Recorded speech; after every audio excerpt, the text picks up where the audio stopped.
샬롬, 2025년의 첫날입니다. 올 한 해에도 주님께서 주시는 은혜와 평강이 우리 성도님들의 개인과 또 가정과 일터와 삶의 터전 가운데에 충만하시기를 간절히 소망합니다. 오늘 큐티 가이드 본문은 마태복음 4장 12절로 17절까지 말씀입니다.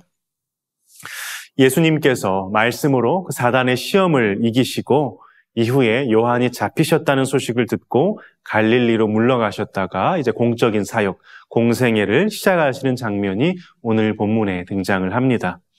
예수님의 그 첫 공생의 시작 부분을 오늘 본문 관찰 질문과 함께 살펴보겠습니다. 관찰 질문 1번입니다. 예수님께서 갈릴리로 물러가셨던 이유는 무엇입니까? 이는 선지자 이사야의 글을 이루려 하심이다 이렇게 되어 있지요. 갈릴리는 이스라엘 북쪽 끝에 위치한 지역이었기 때문에 이방의 침입을 많이 받았던 곳입니다. 그 국경 지역에 있었기 때문에 북쪽에서 이제 침입을 해 내려오면 갈릴리가 항상 그 영향을 침입을 받았었거든요. 이사야는 이스라엘의 그 비참한 역사를 염두에 두고 예언하는데 그 내용 중에 이사야 9장 1절에 보면 갈릴리를 이방의 갈릴리라고 부릅니다. 그러니까 갈릴리는 엄연히 이스라엘 땅인데 이방의 갈릴리라고 호칭하거든요. 아무래도 이방에 둘러싸여서 또 이스라엘 어느 곳보다 이 침략 때문에 이방의 영향을 가장 많이 받았기 때문에 어떤 이방적이고 또 세속적인 모습을 띠는 그런 갈릴리의 형편을 담고 있는 표현일 겁니다.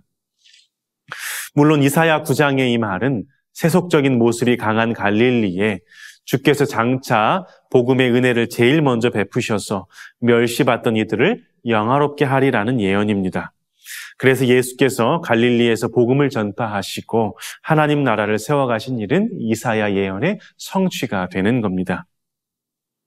2번입니다. 예수께서 나사렛을 떠나 가버나움으로 가신 이유는 무엇입니까?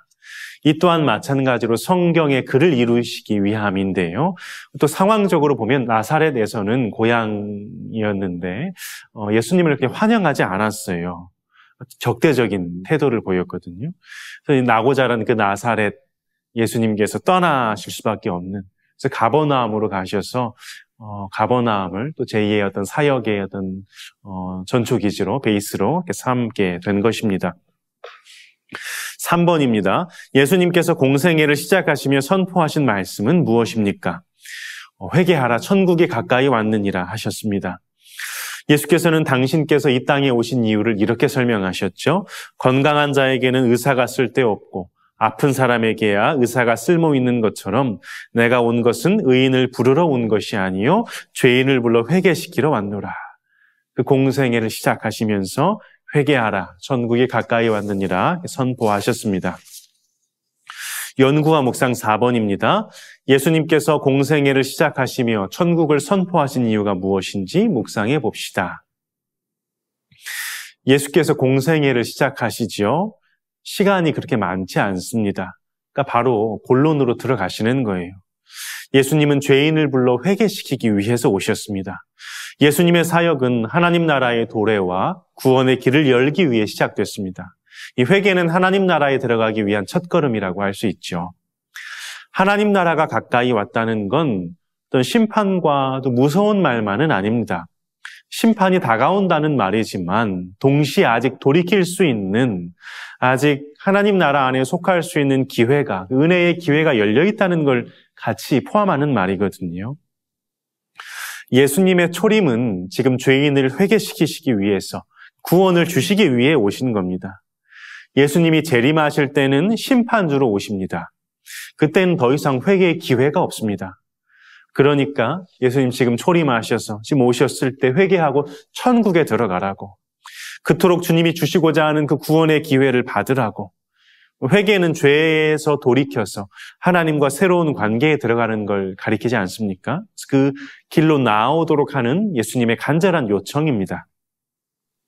마지막 5번입니다. 나는 지금 나에게 임한 천국을 온전히 누리고 있습니까? 천국 백성의 삶을 온전히 살아내기 위해 지금 내가 결단할 것은 무엇인지 생각해 봅시다. 예수께서는 가장 먼저 천국을 선포하시지요. 즉 하나님의 나라가 예수님을 통해 회복될 것이고 예수님을 믿는 모든 이들이 천국 백성이 될 것입니다.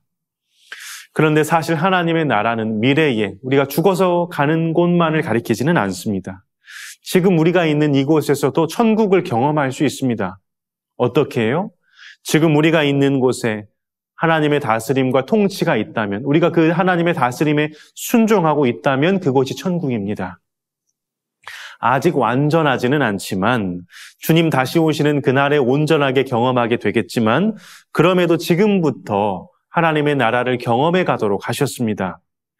하나님의 나라는 하나님의 통치가 이루어지는 현장이기에 하나님께서 다스리시는 그 법인 말씀이 풍성하게 있어야 할 것이고, 또 그 말씀에 순종할 때 하나님 나라의 그 평안과 기쁨과 의로움이 있을 것입니다. 우리는 하나님의 다스림이 우리가 사는 그 삶의 현장들에 더 확장되어져 가도록 하나님과 더 깊이 교제하며 하나님 사랑과 또 이웃 사랑을 실천하며 나아가야 하겠습니다. 오늘도 하나님 나라를 소유한 저와 여러분을 통하여서 하나님의 아름다우심이, 하나님의 나라가 더 확장되어져 가는 은혜가 있으시기를 주님의 이름으로 축복합니다.